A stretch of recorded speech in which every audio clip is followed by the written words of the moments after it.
Isang misteryosong nilalang na hugis dikya ang gumuhit sa madilim na kalangitan. Meron bang sumilip? O may bisitang paparating mula sa kung saan? What's that? Ang ganda. Ano yan? Uy, umiilaw. Kabilis. Ganyan talaga. Binubuksan lang niya yung langit. Kainaw. Oh, kaganda. Send mo sa akin yan, Dea. Wala na. Biglang nawala.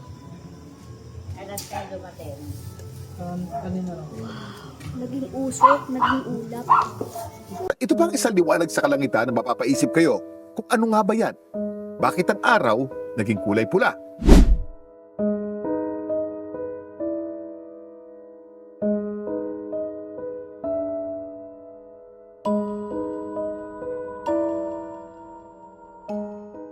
Papasok ba sa kukutin yung kumain ng mga kutkuti na tila nakakadiring tignan? Naku, pag nalaman nyo saan to galing, baka mapakamot na lang kayo ng ulo dyan.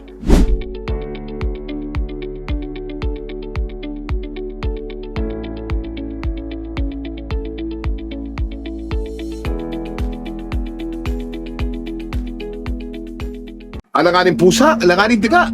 Sa itsura pa lang mapapaisip kayo talaga. Ano kaya ang pambihirang nilalang ang nauli nila? Kasi lumabas yung nanay eh. Manguha sana kami ng kahoy. Ayan guys, ang cute niya. Ayan na. Ayan. Lumabas yung nanay niya. So hindi po natin yan pwedeng hawakan. Kasi maaamoy po yan ng kanyang nanay.